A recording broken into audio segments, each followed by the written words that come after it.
हमारे शास्त्र वर्णन करते हैं कि दरवाजे पर नींबू और मिर्ची क्यों टांगा जाता है। दुकान के बाहर, घर के बाहर नींबू मिर्ची क्यों टांगते हैं? क्योंकि लक्ष्मी और दरिद्रता, इन दोनों देवियों को भगवान विष्णु का वर है कि ये प्रतिदिन भूमंडल पर विचरण करने के लिए जाएंगी। प्रतिदिन, रोज, प्रतिदिन लक्ष्मी और दरिद्रता दोनों भ्रमण के लिए निकलेंगे। और जिसके घर में मिष्ठान रखा होगा, उसके घर में लक्ष्मी मीठा खाने के लिए अंदर प्रवेश कर जाती है। और नींबू और मिर्ची दरवाजे पर इसलिए बांधते हैं कि दरिद्रता हमारे घर में प्रवेश ना करे, वो दरवाजे से खाकर ही चली जाए। दरवाजे से। एक बात बहुत ध्यान रखना, जिसके घर में फ्रिज में, डलिया में या रसोई घर में नींबू और मिर्ची ये दोनों एक ही जगह रखे रहते हैं, उसके घर में कभी शांति नहीं रहती है। सास बहू का, ननंद भाभी का, भाई भाई का, परिवार में कुछ ना कुछ क्लेश जरूर ही होगा। 4 दिन अगर अच्छे निकल गए तो 5वें दिन क्लेश का जाएगा। 5 दिन अच्छे निकल गए, 6ठा दिन क्लेश का जाएगा। कुछ ना कुछ, एक जरा सी कटोरी पड़ी है उसके पीछे विवाद चालू हो जाएगा, जरा सा पानी ढुल गया उसके पीछे विवाद चालू हो जाएगा, बेडशीट बदल रहे थे उसके पीछे विवाद चालू हो जाएगा, पति कक्ष में आया विवाद चालू हो जाएगा, तुमने एक शब्द कहा, कोई लड़ाई की बात नहीं करी, फिर भी विवाद चालू हो जाएगा। समझ लेना कि घर के रसोई घर में या फ्रिज में नींबू और मिर्ची साथ रखा हुआ है तो वो क्लेश तो देगा ही। पंडितों से पूछोगे, ज्योतिषाचार्यों से पूछोगे, वो कहेंगे मोती पिना दो, कोई कहेगा पितृदोष हो गया, कोई कहेगा कालसर्प दोष हो गया, कोई कहेगा वास्तु दोष हो गया, पर वो आपको ये नहीं बताएंगे कि नींबू और मिर्ची एक डलिया में रखा हुआ है।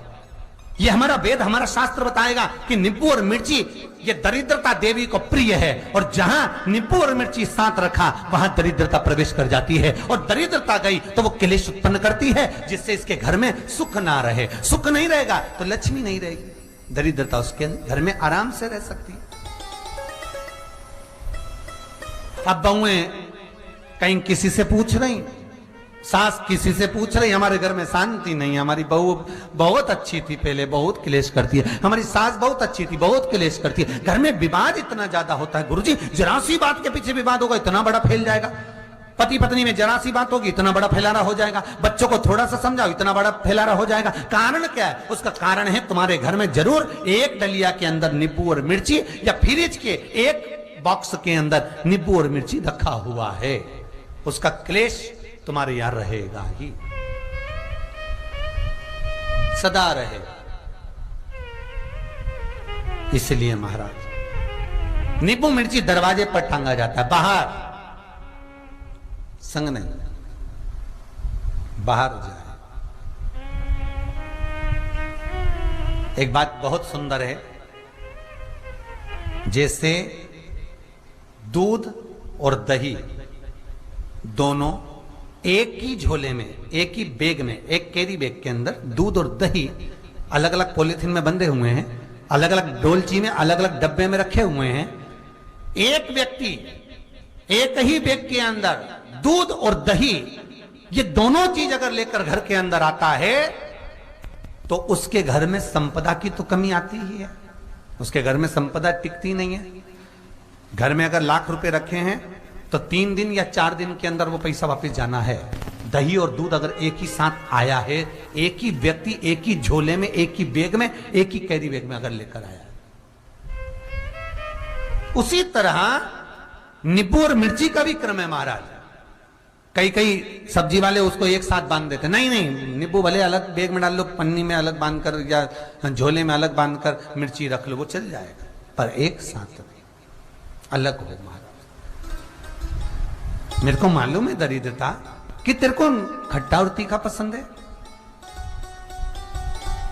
इसीलिए महाराज हमारे हिंदू धर्म में बेटी की विदाई में 4 चीजें नहीं दी जाती। बेटी की विदाई में 4 चीजें नहीं देते। पहली झाड़ू, दूसरी सुई, तीसरी चलनी और चौथा अचार की बरनी। ये बेटी के कन्यादान में, बेटी की विदाई में नहीं देते। बड़ी दे दो, पापड़ दे दो, ये चल जाएगा, पर बेटी की विदाई में, बेटी के कन्यादान में ना तो झाड़ू जाएगी, ना सुई जाती है, ना चलनी जाती है, ना अचार की बरनी जाती है। और मेरा निवेदन है, अगर बेटी को तुम्हारे घर का, तुम्हारे हाथ का अचार कितना भी पसंद हो और बेटी के मम्मी बना के दे दे, नहीं, मत देना, क्योंकि बेटी तन, मन और धन, ये 3 चीजों से दुखी रहेगी। अगर माँ ने अचार दे दिया तो बेटी के घर में या तो तन से दुखी रहेगी या मन से दुखी रहेगी। या कई लोग तो अपनी बहू से कहते हैं, बेटा तू मायके जा रही, तेरी मम्मी के हाथ का अचार अच्छा लगता है, लिया ना बांध के। अब उनको कौन समझा? तुमने तो कह दिया बांध के लिया ना, पर उसको समझो तो सही, क्यों नहीं लाना है? नहीं। महाराज, दरिद्रता देवी को क्रोध आ गया। लक्ष्मी जी के साथ नारायण जाने लगे तो लक्ष्मी जी बोली, रुको प्रभु, मेरी बहन पीपल के पेड़ के नीचे बैठी है, आप कृपा करो। भगवान विष्णु ने कहा, सुनो लक्ष्मी, लक्ष्मी और नारायण इस पीपल के वृक्ष के नीचे आकर दरिद्रता देवी से मिले हैं। 7 दिन तक, पूरे सप्ताह पीपल के वृक्ष के नीचे लक्ष्मी और नारायण का वासा होगा। जो पीपल के वृक्ष के नीचे आकर दीप जलाएगा, पूजन करेगा, पाठ करेगा, उसको संपदा की प्राप्ति होगी। इतने में दरिद्रता देवी खड़ी हो गई और दरिद्रता ने कहा, वाह नारायण वाह, क्या बात है आपकी, पीपल के वृक्ष के नीचे तुम मिलने के लिए आए, मैं तो पहले से बैठी थी। 7 दिन तुमने अपने कर लिए, इसमें 1 दिन मेरा होगा। भगवान ने कहा, कौन सा? तब दरिद्रता देवी कहती है, रविवार का दिन पीपल के वृक्ष के नीचे ये दरिद्रता देवी विराजमान रहेगी। अगर रविवार के दिन कोई पीपल के वृक्ष के नीचे आएगा तो उसके साथ दरिद्रता देवी उसके घर में प्रवेश करेगी। इसलिए शास्त्र रीति में भगवान विष्णु ने उसी समय पलटवार करते हुए कह दिया, अरे ओ दरिद्रता सुन,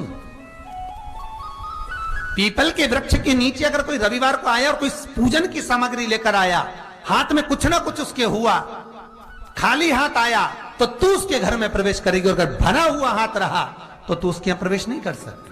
ठीक है प्रभु, वचन दे दिया भगवान ने। इतने में दरिद्रता देवी भगवान विष्णु से बोली, प्रभु सारे देवताओं के पीछे अधर्म बैठा हुआ है,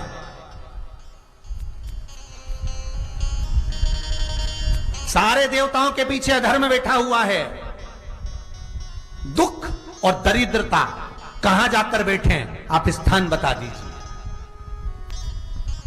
आपको अब भी कहा कथा में कि देवताओं के पीछे, देवियों के पीछे, पीठ के भाग में अधर्म का निवास है, आगे धर्म का निवास है। इसलिए मंदिर में अग्रण्य प्रणाम करना चाहिए, आगे क्यों, पीछे नहीं। दरिद्रता देवी कहती है, ये दरिद्रता और दुख कहां जाकर बैठेंगे, आप वर दीजिए। भगवान विष्णु ने कहा, ये भी तेरे लिए है, तू लक्ष्मी की बहन है, मांग ले, तुझे कहां बैठना है, कहां रहना है। दरिद्रता देवी कहती है, जिस घर में स्त्री दोपहर में सोती होगी उसके घर में दुख और दरिद्रता दोनों जाएंगे। जिनके घर में कांटेदार पेड़े लगे होंगे, पौधे लगे होंगे, उनके घर में दुख और दरिद्रता दोनों जाएंगे। जिनके घर में रात्रि में बासी बर्तन पड़े रहेंगे, उनके घर में दुख और दरिद्रता दोनों जाएंगे। भगवान विष्णु बोले, ठीक है। इतने में दरिद्रता देवी बोली, सारे देवताओं में प्रथम मान्य होने वाले श्री गणेश जी महाराज के पीठ के पीछे कोई नहीं बैठा, अधर्म नहीं बैठा। आप हमें वर दो कि दरिद्रता और दुख गणेश जी की पीठ के पीछे विराजमान होंगे, पृष्ठभाग में दरिद्रता और दुख दोनों रहेंगे, वर दो आप।